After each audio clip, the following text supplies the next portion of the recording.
First Minister Martin, members of the diplomatic community, festival goers, and those joining us by live stream, on behalf of Beyond Borders Scotland and the writers of the Signet, it gives us great pleasure to welcome you to the second Scottish Global Dialogues to shine a light on an issue of global concern from the birthplace of the Scottish Enlightenment. 1 year ago, we heard Secretary Kerry on the climate crisis.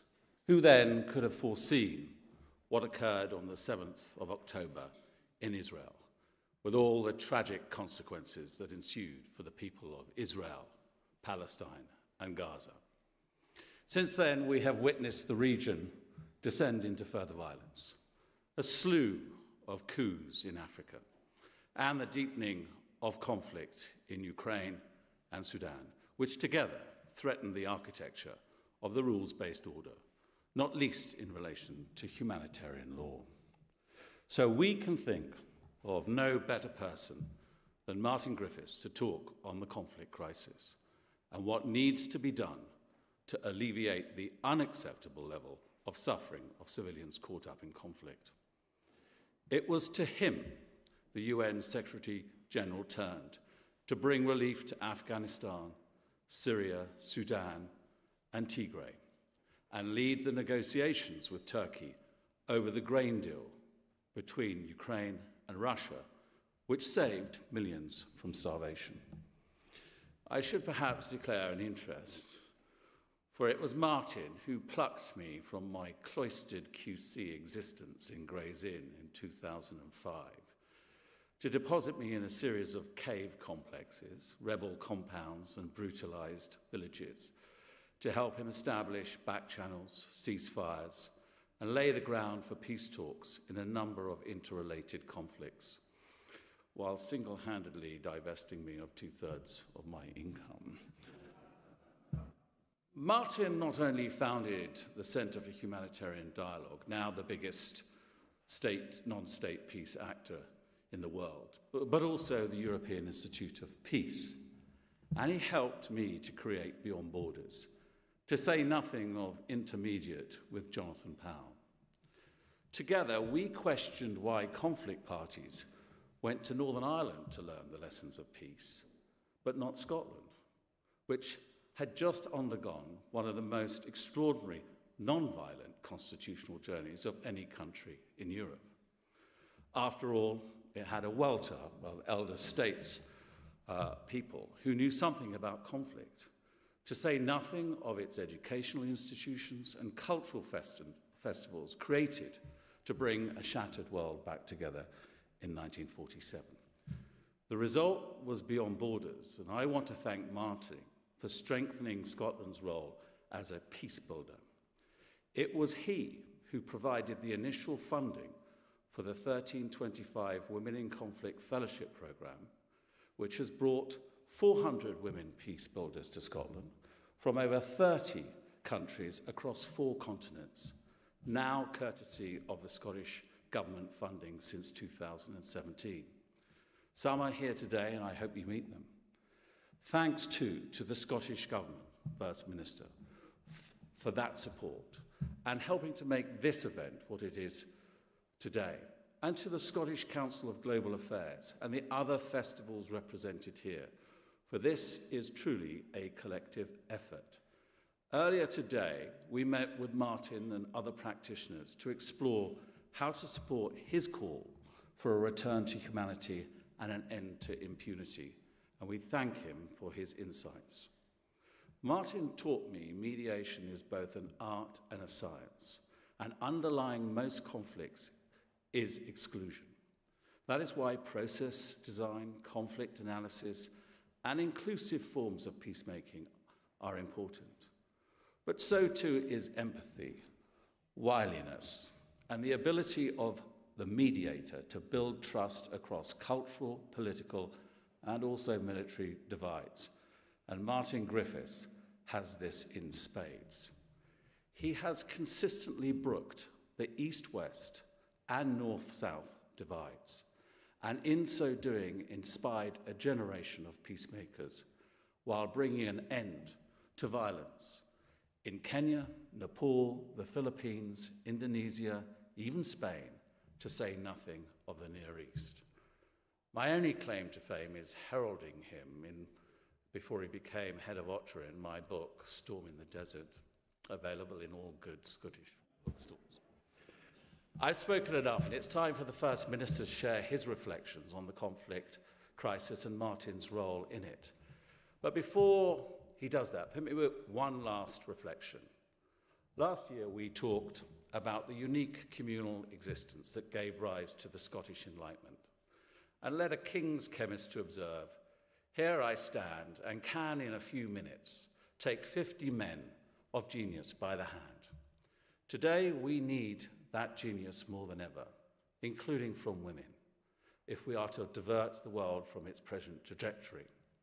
We have some in the room, but none more so than Martin Griffiths, who has always stepped up to the plate in times of crisis. And so it gives me great pleasure to call him not only my friend, but Scotland's friend. And so can you join Robert and Sophie and I in putting our hands together to give him and the First Minister a very warm Edinburgh Festival and Scottish Enlightenment welcome to the Signet Library. First Minister.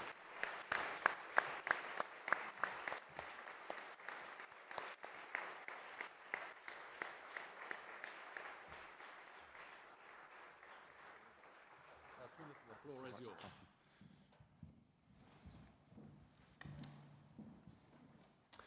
Thank you very much, Mark. It's an honour to address the second Scottish Global Dialogues organised by our partners Beyond Borders and the Society of Writers to the Signet, and to have the privilege of introducing Martin Griffiths to speak this afternoon. This historic setting anchors our discussion in the values of the Scottish Enlightenment and reminds us of how far we have come in sharing those values more widely across the globe, but also of how far we have left to travel as one global community. Earlier this year, Martin's words caught the world's attention once more. Having navigated many urgent and complex crises from Haiti to Gaza to Ukraine to Afghanistan, as Under-Secretary-General for Humanitarian Affairs and the Emergency Relief Coordinator at the United Nations Office for the Coordination of Humanitarian Affairs, UN OCHA, Martin struck a chord among many elected parliamentarians like myself when he stated in June that around the world today, 300 million people are still in need of humanitarian assistance, and that he would leave his role with a sense of work unfulfilled because the world is a worse place now than when he joined up in 2021. That is a painful assessment to confront, but we're all fortunate to have this opportunity to learn from Martin's experience and from his candour in this most vital of issues. So Martin, allow me to thank you for joining us today. The issue at hand, the international conflict crisis, is sadly becoming one of the defining issues of the century. And this crisis is made worse by the climate crisis and biodiversity loss, by global inequality between rich and poor, by inequality between men and women, by the lack of universal education, and by the rise of misinformation and so many other complex issues combined. But despite that list, there is hope, even if humanity insists on learning its lessons the hard way. The very first Edinburgh International Festival had its roots in peacemaking after the carnage of the Second World War. Founded in 1947, the International Festival was the idea of Rudolf Bing, a Jewish refugee of the Nazi regime. He created an event intended to transcend political boundaries through an international celebration of the performing arts right here in the city of Edinburgh. In the 77 years since, the International Festival has flourished, uniting artists and thinkers of all cultures and disciplines in a spirit of friendship and fellowship. But enjoying such performances in recent times can be bittersweet. The backdrop of international conflict looms ever present in our minds as we wrestle with both the privilege of peace and the economic consequences of a world in turmoil. Our task then is to do whatever we can to bring peace and unity to the world around us, whether that's in our families, in our communities, or on the international stage. We've seen conflict recently close to home with violence and disorder in the aftermath of the tragic incident in Southport. I was pleased that political leaders and faith leaders came together in Scotland at my invitation to make it clear such conflict has no place in our community. As First Minister of Scotland, I will always give emphatic leadership that violence and conflict have no place in any of our communities, and that we must work with all of our energy to create inclusive, welcoming and cohesive communities where we all live in safety and peace. Scotland has a strong and enduring commitment to securing democracy, operating by the rule of law and fundamental human rights across the world.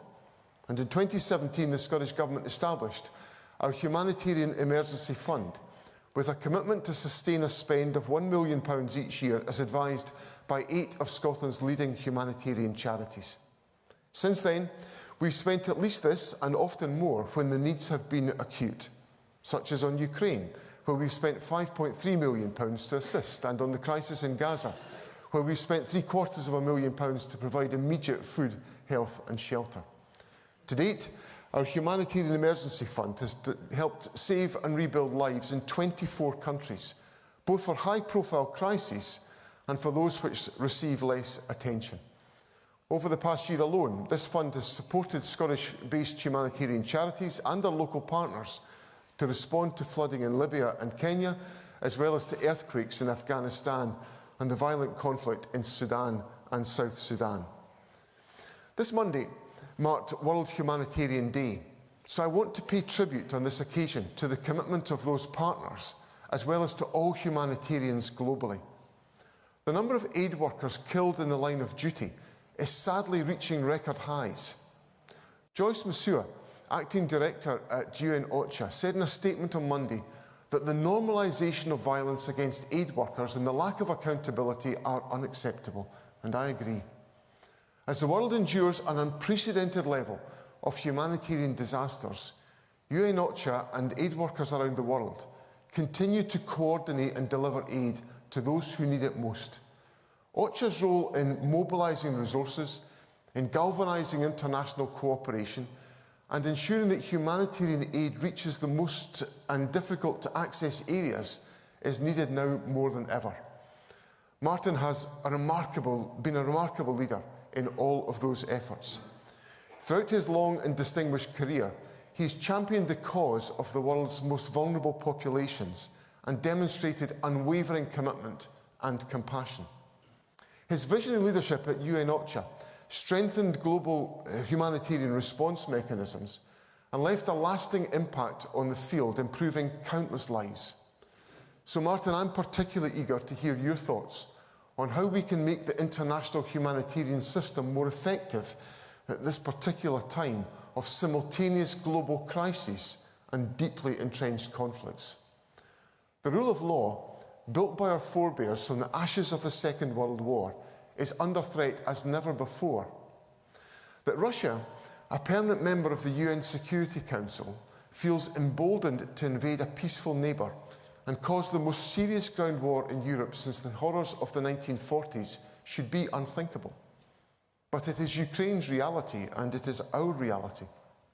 Similarly, following Hamas's appalling terrorist attacks on the 7th of October last year, Israel's disproportionate military action in Gaza has caused untold suffering and threatens the stability of an entire region. And according to UN OCHA, since October, more than 280 aid workers have been killed in Gaza alone. In such an environment, we must ask ourselves how we will defend the rule of law and the lives of the innocent in a new era of modern conflict. Women and girls are often particularly impacted by conflict. That's why here in Scotland, the Beyond Borders Women in Conflict Fellowship promotes the principles enshrined in UN Security Council Resolution 1325, affirming the importance of the participation of women and the inclusion of gender perspectives in peace negotiations. It does so by gathering women activists from conflict-affected countries to be trained in practical skills relating to mediation, reconciliation and dialogue, with an emphasis on sustainable conflict resolution. Since 2017, the programme has engaged 379 women from 30 countries and established a vibrant community of practice, creating pathways for fellows to apply their skills in influencing peace processes through mediation and peace building. Women's participation in peace processes results in more durable and stable peace, increasing the probability of a peace agreement lasting at least 2 years by 20%, according to a global study on the implementation of the UN Security Council Resolution 1325. So I'm delighted that several of those fellows are here with us today. What we discuss here in theory today, you will put into practice ethically and expertly, and we owe you all a debt of gratitude for that. I know that Martin will have much more to say on this and on other issues. And I know that Martin will have many sobering words of caution too.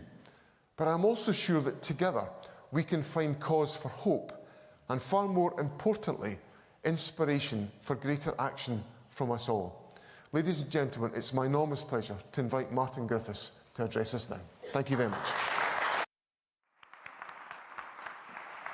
Thank you, John. Thank you so much. Thank you.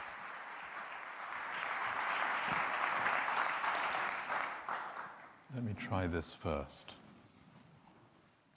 Okay, that's the end of my speech. Look, I mean, what do I say after these extraordinary remarks by Mark and the First Minister?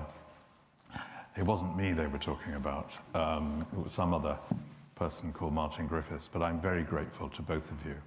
I'm also extremely grateful to be here in Scotland, and I'll come to that in a minute, because it's a place where you have built a country of decency, of hope, of aspiration, and of values.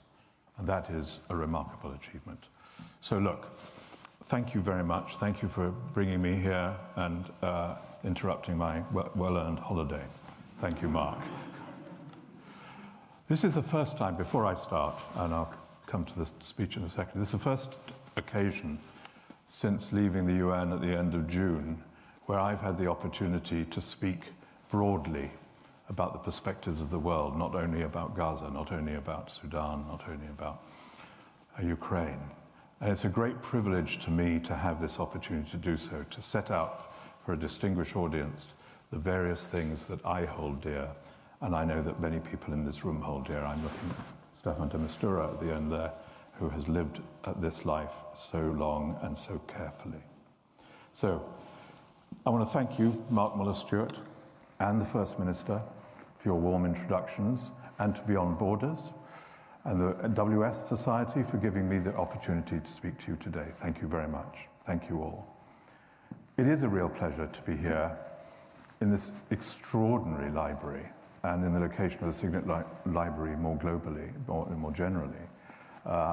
It's a solid stone embodiment of the rule of law and justice, and it is part of Scotland's heritage, and it's part of our benefit.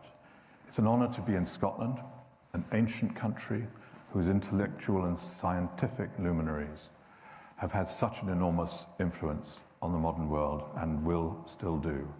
A nation that maintains a youthfulness and vigour, and one determined to play a positive role in the world. And as a proud Welshman, I feel very much at home here among my fellow Celts. This is not overseas to me.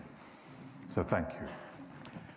It's apt also, as the First Minister described, to be speaking here today against the background of the Edinburgh International Festival, a celebration of the Enlightenment, co-founded by a refugee from Nazi Germany, and that this festival was conceived as a yearly event designed to heal the wounds of war through the languages of art, as you have said, and to provide a platform for the flowering of the human spirit. What better backdrop to the words we will discuss and hear today? I should add that it was with this same determination that the world should become a better place after the tragedy of the Second World War, that the United Nations was born, an organization that I've had the privilege, as others in the room, of working for from time to time throughout my 50 years in public service. I never looked like this earlier. This came with the United Nations, the hair. We see the same heartfelt aspirations for peace, equality, fairness, justice, and progress of the human condition in its founding document, the United Nations Charter. And let's, for a moment, remember those powerful first words which we all know so well. We, the peoples of the United Nations, determined to save succeeding generations from the scourge of war, and then on and on. But how far from this hopeful promise do we seem today? The world of our time is not the one that was promised by the founders of the United Nations. Indeed, we are in an age of staggeringly long, vicious, and with few exceptions, wholly unnecessary wars. The people of Syria, Yemen, the Democratic Republic of the Congo have all suffered around a decade or more of conflict each. So too have people in Afghanistan, Haiti, Myanmar, the countries of the Sahel, and indeed many other places that have faced years of violence and instability. And the terrible and undeserved suffering of the people of Ukraine, as you have mentioned, First Minister, continues to be a stain on our collective conscience, particularly in this continent.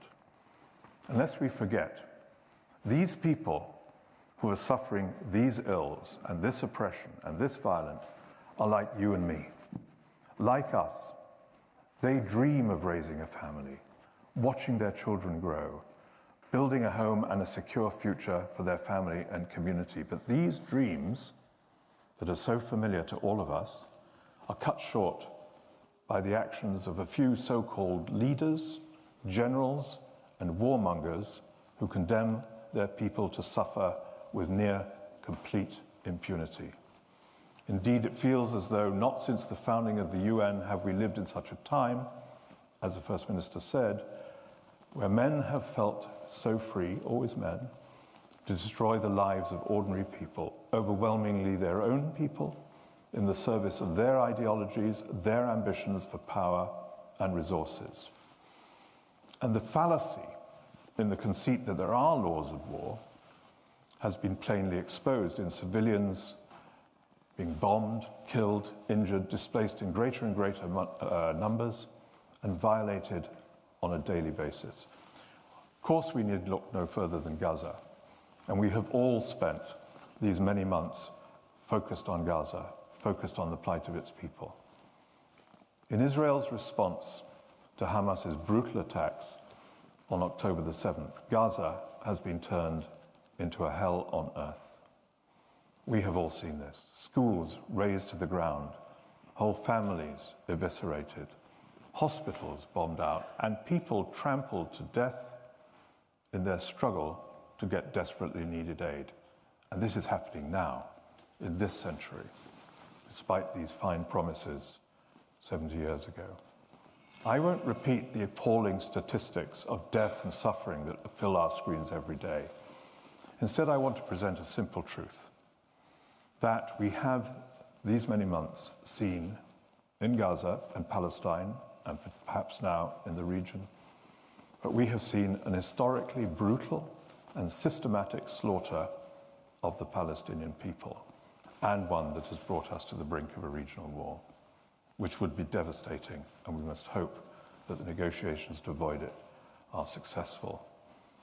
I've spoken frequently about these issues, Gaza, the region, the rights of the Palestinian people, from a humanitarian perspective.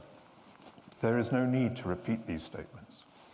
But here, let me be clear. Nothing can justify the horrific acts of terror committed by Hamas on October the 7th. Neither can the blatant and systematic disregard for Palestinian life be justified. But I do believe with all my heart that we have for decades, and we know this, all of us, very clearly, we have for decades ignored the aspirations and rights of the Palestinian people to statehood. And it is no surprise that Palestine is a place of frustrated promise, lost hopes, and with all the anger that inevitably goes with that. So a solution must not only focus on the immediate need to end the war and establish security in the region, but also deliver on those decades of promised statehood to the Palestinian people, including allowing them to decide on their governance and not presuming to judge that and take away those rights. This obvious aspiration can only be credibly achieved through an honest, clear, and concerted political process. Likewise, in the conflict that erupted in Sudan in April last year, a battle for power and control of resources between two generals has killed thousands of Sudanese civilians and created the world's largest displacement crisis. Ethnic-based violence, widespread atrocities, and famine, finally, first announcement of famine, I think, for many, many years, have reared their heads. And let me put a human face to that horror. In Sudan's El Fasher, in the camp known as Zamzam, Médecins Sans Frontières, and we have the Secretary General here with us today, has reported that no food has arrived in Zamzam since April. No food. And therapeutic food for infants will run out this month. And as we sit here today, MSF reports, and they know what they see, that one child dies every hour from starvation and the diseases it causes in that camp. The Famine Review Committee, that technical body, internationally very rigorous assessments, has recently concluded at last that famine conditions exist in Zamzam and other parts of El Fasher. And my God, that's no surprise, given the blockages of aid, given the dangers to the people as well as to the brave staff of MSF. And as John Kerry spoke to you so vividly about last year, we're also seeing, as you've mentioned, the increasingly devastating humanitarian effects of climate change. In the past 20 years, we have witnessed a staggering 800% increase in climate-related humanitarian appeals, crises driven by more and more extreme weather events, searing heat, and of course land degradation. And again, in that crisis, which is a global one, it's the world's least developed communities and most vulnerable people who are being hit the hardest, victims of a catastrophe not of their own making. Looked at from this angle, we see a world in crisis with suffering and injustice unevenly distributed towards the poor and the marginalized. And these are facts. They're statistics. This is not supposition. This is a tragic chance. And if GDP and growth are the measures of our economic development and progress, I believe, and I suggest to you, that the level of suffering and humanitarian need around the world should be the measure of our humanity. And so if our response to human suffering is the measure of our humanity, I can tell you we are sorely wanting by that standard. This year, as the First Minister said, more than 300 million people around the world need humanitarian assistance. This comes to 1 in every 27 people in the world, almost equal to the entire population of the United States of America. It's almost unimaginable, but it's growing, and it's going to get worse. The causes of these terrible tragedies are unmistakable, but frankly, the solutions are painfully obvious.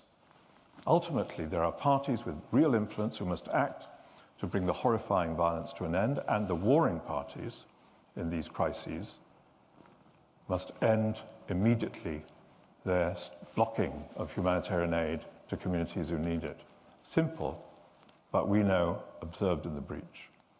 Even in this perilous times, however, again you mentioned this, we have seen how through the extraordinary courage of humanitarian workers across the world, Humanitarian assistance reached more than 140 million people last year, which is a solid achievement. It's no small thing. But as the number shows, it's less than half of those in need. So the other 160 million didn't receive the assistance that they deserved and were entitled to. And this has been achieved, this effort, this achievement, despite violence against and the specific targeting of humanitarian personnel. Last year was the deadliest year on record for the killings of aid workers, and this year shows signs of being even worse. The extreme levels of violence against and disregard for the safety of UN staff and humanitarian workers in Gaza has been particularly egregious. Last week, as we've heard, OCHA reported that at least 287 aid workers, including, of that number, 205 staff of UNRWA have been killed since those October days. But this is actually a global crisis with the highest number of deaths among personnel ever recorded, and national staff, our national colleagues, our frontline warriors against suffering, paying the highest price. So last year, 595 humanitarian personnel were victims of major attacks, 280 losing their lives in 33 countries. So it's a global issue. We see it everywhere. In addition, and despite the generous provisions of donors, including very much Scotland, we continue to see a massive disparity between the overall investment in saving lives and what is spent on taking them. Last year, we received under half of the $56 billion we estimated needed for global humanitarian assistance, under half last year, less this year. That's a small comparative sum, especially in a year in which last year global military expenditure, by contrast, surged to $2.4 trillion. It's a shameful comparison. So all this suffering and all these failures to address the drivers of humanitarian need are not only an indictment of the state of our humanity, they are also fundamentally undermining trust in the post-war global order and the moral authority of the global North and West, its self-professed champion. We've seen some of these dynamics play out in the response to Russia's invasion of Ukraine. While there are very few nations or people who support Russia's actions, for many, the West's response has exemplified a deep inconsistency in our approach to the suffering of people in different places. There is a perception, among my community at least, that when it comes to Ukraine, there are few barriers to what we are willing to do to support the victims, challenge the perpetrator, and enforce international law. But when it comes to protecting and supporting others, particularly civilians suffering in countries in the global south, we seem unwilling to do the same and apply the law consistently. And I say this because I believe that if we are to achieve global stability and reduce humanitarian suffering, we need to understand these dynamics so that we can move swiftly to restore respect for the rule of law and public trust in our global institutions, which is at a very low ebb at the moment. And I think there's an increasing consensus across the world on that. It means that we need to deliver and to be seen to deliver for everyone. And if a single philosophy has guided my career as a mediator and a humanitarian, it is that identifying problems, as I've just been doing, means nothing to people unless we deliver concrete and practical and effective solutions. So in this spirit, I want to summarize a set of recommendations for practical measures in our response to crises. And I limit myself to a context that I know well, and many others do here. The need for laws to be observed, impunity dispatched, and the importance of humanitarian assistance and, as I will say later, political mediation. This is about conflict and the norms we have developed for the rules of war, but are now only too rarely observed or upheld. We're of course reminded of these requirements by the recent commemoration of 75 years of the Geneva Conventions, a point in history where we need to show a higher light, a greater light on that 75 years and the state of this response today. And we've had an interesting discussion this morning about exactly that with a group of experts and lawyers and professors about what we need to do about that too, and I will hope to help. Firstly, we must put the requirements of international law, the precepts and principles of humanitarian action back more firmly at the center of international relations, education, and advocacy. There's nothing new in this, except a terrible record of implementation and non-compliance. There are many existing instruments. We have the privilege of a strong body of international humanitarian law. One of the points that the legal experts was making to us this morning, we don't need new laws. We need the greater understanding of the laws that exist and their enforcement. ICRC in particular is fully in control of these laws, and we must help to expand their reach. We have, of course, international human rights treaties, and we have the institutions for accountability, principally the International Court of Justice, the International Criminal Court, and the various special tribunals. But we all know, and I speak as one from the UN, in which these bodies are associated, we all know their reach is very limited. And even when they do reach out, as they have in Gaza, we find division in the international response, and we find little helping us to imagine their relevance to many other places in the world. But at least we've got them. It also requires action on an issue that is important to me and which features strongly in the work and writings of Kofi Annan. And that is the interaction between international obligations and national sovereignty. Too often, the precepts of sovereignty are used as a shield to sidestep the obligations of states to provide or permit humanitarian assistance to reach their people. This may seem obvious, but sadly it is not. We have seen this in virtually every crisis in the last decade. Mark referred to the ones I've spent more time on, from Sudan to Afghanistan to Syria, Myanmar, and of course, Yemen, my background. We see this in the increasing willingness of autocrats to shelter in sovereignty as a buffer to diminish their obligations to their own people. This is neither difficult to identify nor hard to address, but it requires a renewed commitment to putting our common principles above narrow interests. And here I would add, again in these discussions that we've had this morning, a concerted conversation with those new leaders, the peoples of the Global South, is needed for us to understand how they approach these issues, how they want to see the future work out, and what they expect of themselves and of us. And I think this is a very, very important conversation, which is not happening in any systematic way, but where, of course, Scotland can play a leading role. It's also a task on which bodies such as the UN Security Council, you remember them, can and must lead the way if trust in our international institutions is to be respected. And I say this because the United Kingdom, I know they're not here, but we sort of have a relationship with them in Scotland.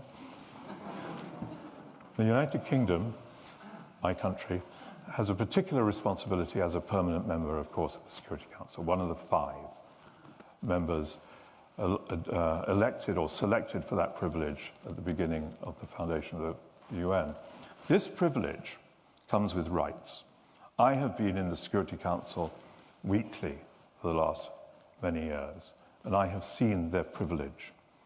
What I haven't seen sufficiently is how this privilege must also include responsibilities that include attending to the issues raised here today and promoting solutions to resolve conflict, reduce suffering, and build sustainable peace. And nothing can be a nobler ambition in the world we see today. And by the way, on one occasion in the Security Council in closed session, so we weren't, speaking to the world, thank goodness, I was offered again, as often is the case, an offer from one of the members of the Security Council. Please tell us what you need us to do for you.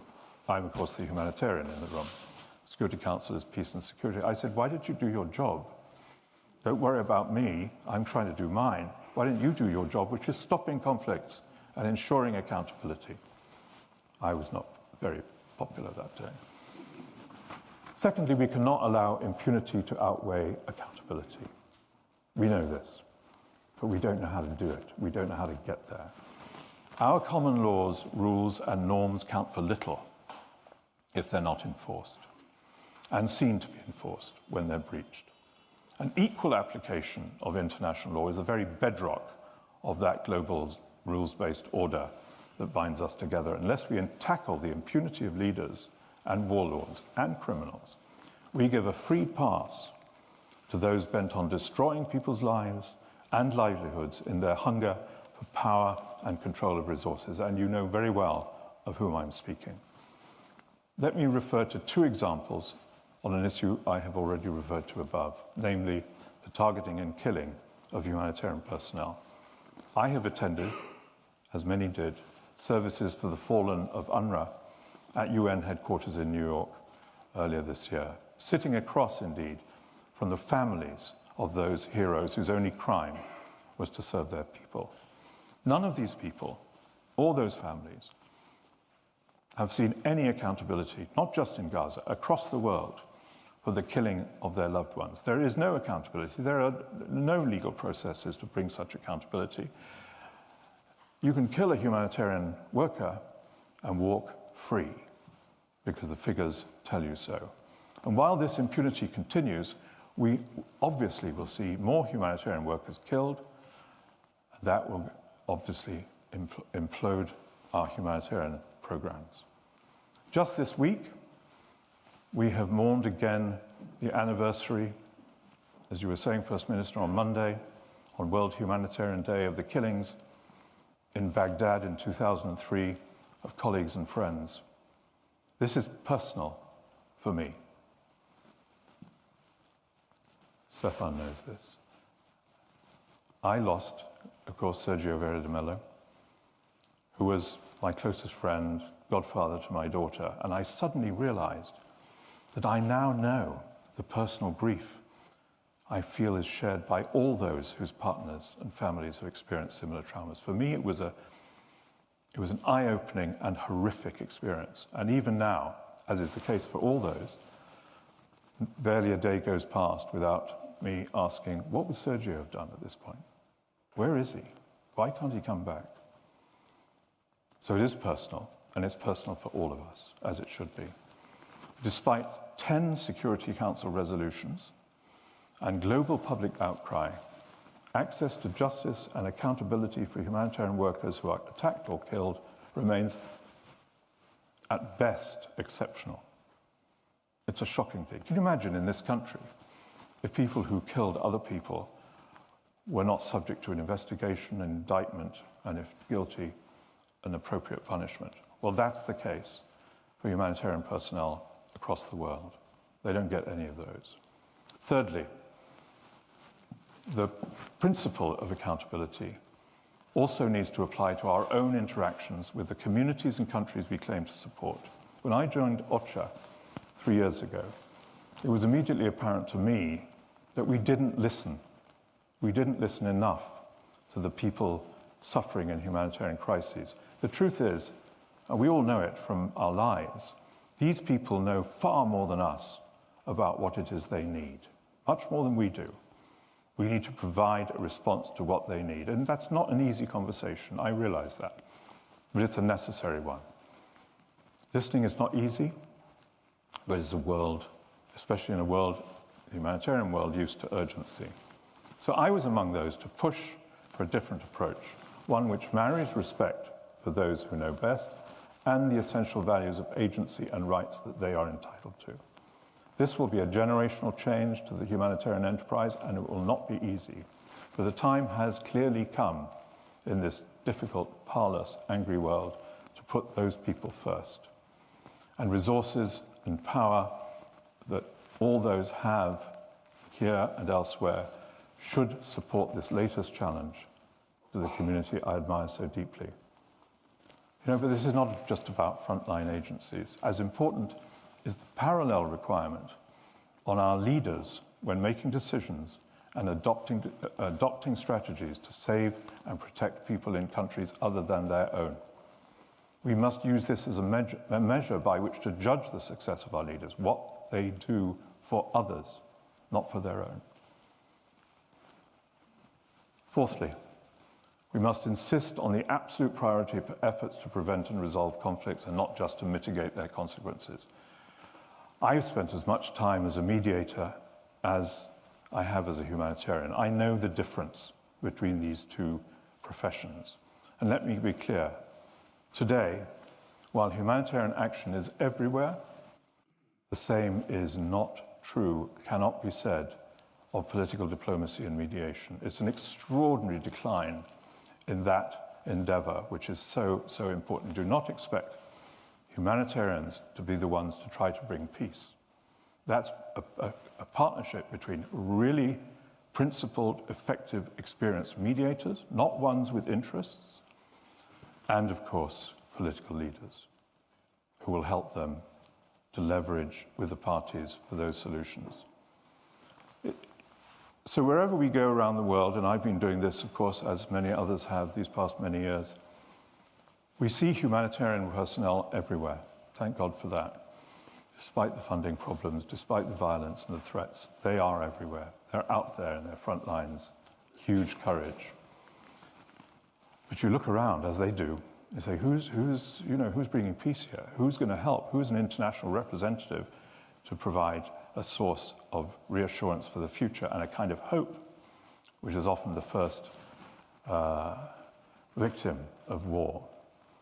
I know, therefore, that for political leaders, we want to see more from them globally, in this country as elsewhere, to support effective mediation which should command our urgent attention. And effective mediation is one based on principles, it is neutral, doesn't have interest between the parties. We see many alleged mediators who favor one side or another, for example, in the Middle East, and also mediators who can build on the practice of mediation that we have all been part of these 25, 30 years.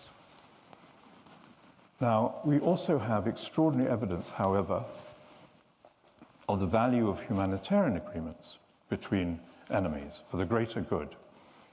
Perhaps the clearest example is the agreement brokered by the United Nations and Turkey to allow safe shipments of grain across the Black Sea and to the world. I was very proud, of course, to play a role in this.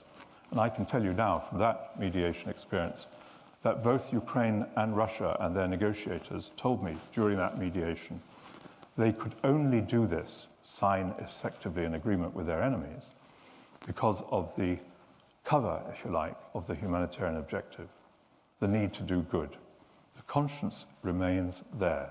We need to meet it and exploit it more. The negotiations, I would argue, with President Assad of Syria after the February 2023 earthquake were of a similar nature. More difficult, less easy to see a good result, but aid did keep going when we could have money into northwest Syria. I think there are issues there about whether we should be asking for the permission of the host government. That's another story. Even the warring Sudanese parties signed up to a declaration setting out, as you know, their humanitarian obligations in Jeddah last year. I was there in the wings under the stewardship of the US and Saudi Arabia. Now, to say those have been observed in the breach would be an understatement, but the declaration was there, and it recently became a key issue of the recent talks on Sudan in Geneva. So let us never forget the power that comes with doing the right thing and how it can move parties as much as it can inspire peoples, even in the most difficult of circumstances. Please allow me to speak now of the allies that we have in the campaign to make the world a kinder, more humane place. The first is the boundless generosity of people caught up in the heart of conflict. And I give you 3 examples from my recent experience. In Tigray, in northern Ethiopia, I saw it in the local communities in Tigray bankrupting themselves to support those newly displaced who came to safety in their community. They gave all their goods and assets and capital long before global aid would arrive. So the cliche about the fact that it's host communities who pay first and pay best is true, and never to be forgotten for what it means for a common humanity. In Djibo, in Burkina Faso, I saw families forego their own needs to support refugees fleeing conflict in the Sahel. Djibo itself is a community of about 70, 80,000 people. 300,000 displaced came and settled just outside the village. The village was cut off by fighting between Al-Qaeda groups and the Burkina Faso armed forces. And indeed, a month or two before I visited there were no convoys going in with any food or anything else. The mothers of Djibo, the residents of Djibo, ran out of the leaves and salt that they used to feed their children and the children of their neighbors, their new neighbors. And the mothers would go across these war lines, these battle lines, every night, great danger, and they did it, as I heard, without thinking, to get the leaves and salt from their neighboring villages so that they could share these, not just with their own families, but with the families of those displaced. An extraordinary example of the power of women, of the power of humanity, which has not been diminished. In Sudan, despite the terrible events of the last year, I have witnessed the heroism and simple courage of Sudan's youth-led emergency response rooms. They banded together to provide medical, engineering, and other emergency support to their compatriots in their neighborhoods in the middle of this brutal war. They never left. I had the privilege once in New York of meeting a group of these emergency rooms leaders, all very local, all talking about their communities, all very strongly forbidding any talk about politics or siding with any of the warring parties. They immediately went back into great danger, particularly in Khartoum, and continuing slaughter of the people and recent reports, of course, of sexual abuse, gang rape of women. They went back into the furnace because they knew they had an obligation to their neighbors. For me, this, therefore, that there is this deep well of humanity is not a supposition, but a lived experience. Now, having said that, I would like to go on to talk about what is also there to show that we're not alone. We can always depend on this human instinct that I've described, which spans cultures and circumstances.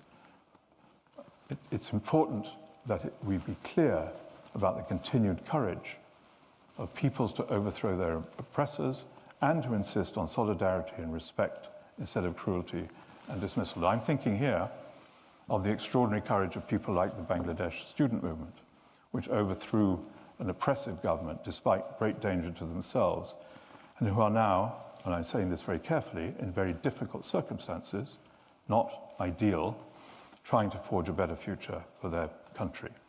The willingness to sacrifice their own lives for the sake of their people, for their country, was a remarkable reminder. So we have, in this country also, the First Minister referred to this, the extraordinary, incredible bravery and presence of the anti-racist protesters who came out with a kind of joyful ruthlessness and won back the streets from the horrors of the minority and the far right. A thing clearly not yet resolved, but that was an important illustration of the power of people, and we are all those people. These brave acts of civil society, of local community, remind us that, and here's my axiom, we are not alone. We are not alone in trying to make this world better than it is. It should give us the courage to appeal to our better angels, the famous saying of Lincoln, President Lincoln. Finally, ladies and gentlemen, I apologize, of course, for the length of this speech, the first for me of this kind. So I'm grateful to have survived. Thank you very much. Thank you for being kind. I'm not really, hang on, I'm still here. A couple of minutes more. As Mark, for example, and Stefan and others know, I am not one for long intellectual debates. I lost the capacity to read very soon after leaving university. I like to think, as a result, that I'm a practical man. This is an attempt to defer criticism from my family. But therefore, having diagnosed what is wrong with the world at great length, and thank you for the listening, what is wrong with the world and what needs to be done, I will end with some concrete next steps. For many years, I have devoted my life to the urgency of humanitarian diplomacy. It's not a new concept, it's an old concept, but brushed out and brought out to be a relevant concept today, largely misunderstood and certainly not globally made available.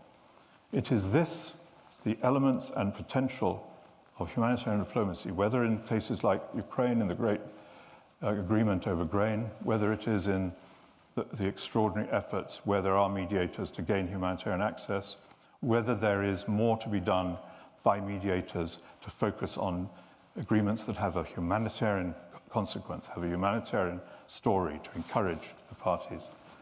That will be the focus of the next phase of my career. I was interviewed by a journalist the other day who ended the interview saying, well, I hope you enjoy retirement. I just managed to get into before he stopped, I'm not retiring, right? Okay?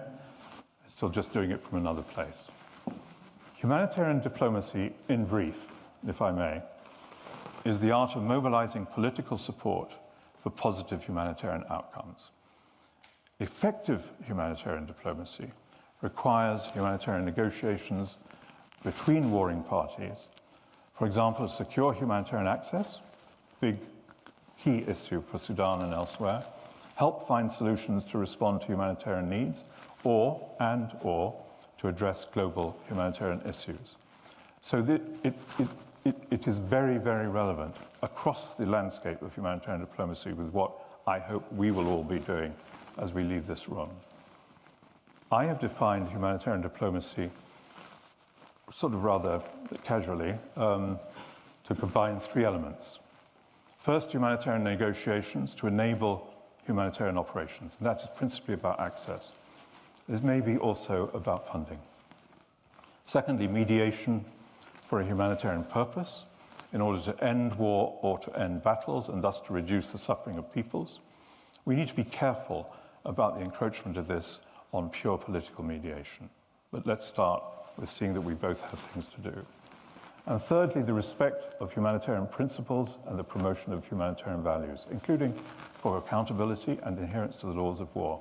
And this is where I will be active on all these fronts, but I hope that we can have that conversation, perhaps with Scottish leadership, to reach out to the peoples of the Global South, to recognize the change in the world, to recognize the failure in values and the failure in enforcement of law, and act on it together.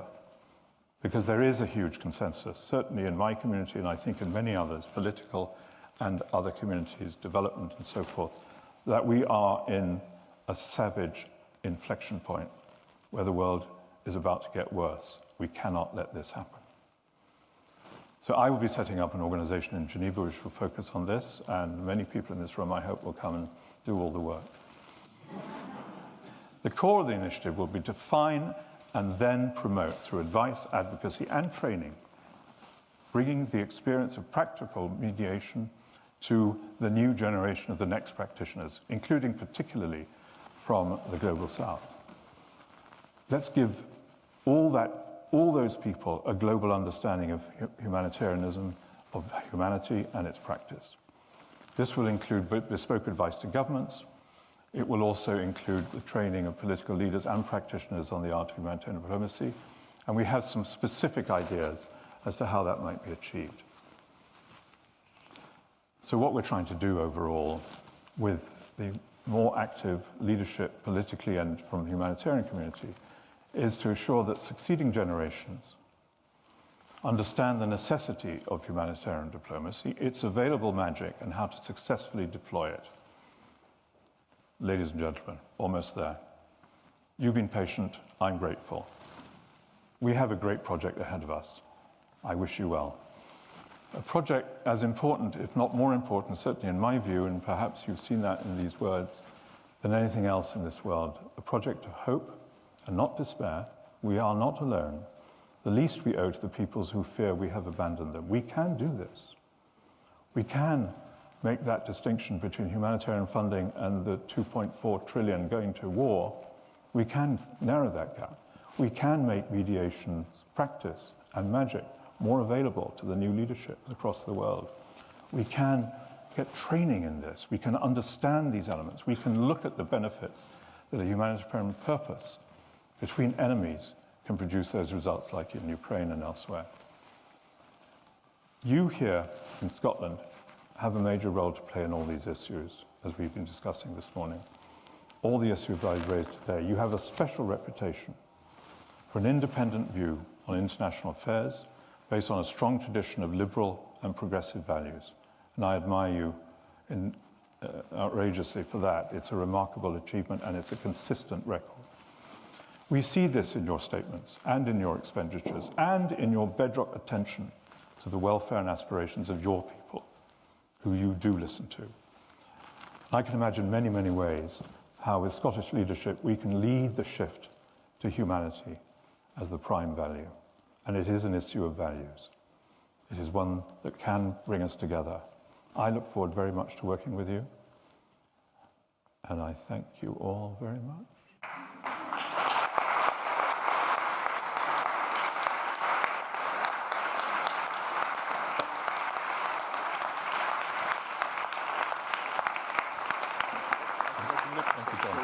Utter privilege to hear that. Thank you so much for those kind words. Thank you so much. Thank you. Sit down? Yeah? Yeah.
Thank you, Robert, for that wonderful performance of Robert Burns's A That and A That.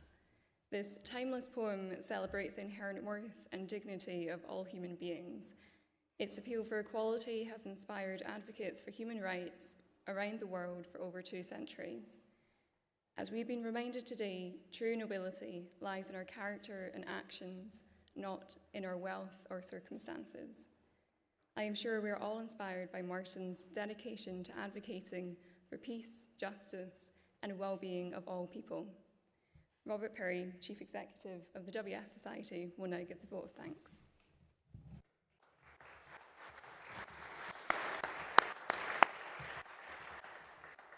First of all, profound thanks to Martin and to the First Minister and to Robert Marshall for that wonderful solo.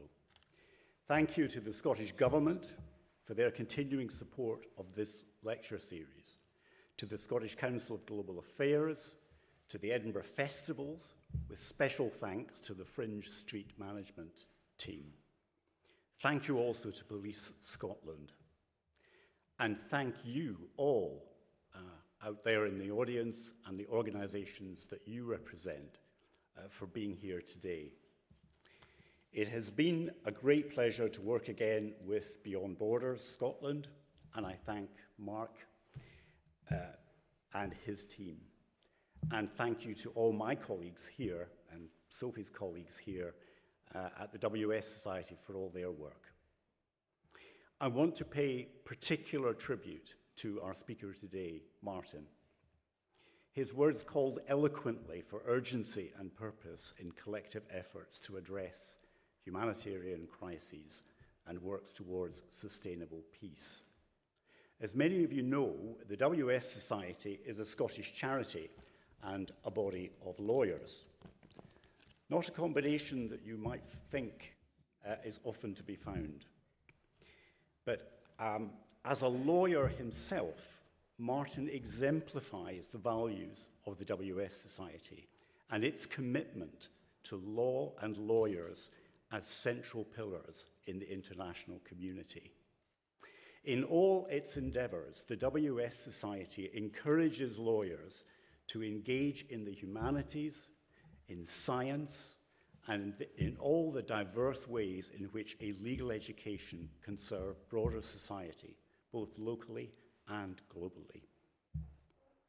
Finally, once again, First Minister and Martin, thank you so much for taking the time to come and address us today. Thank you.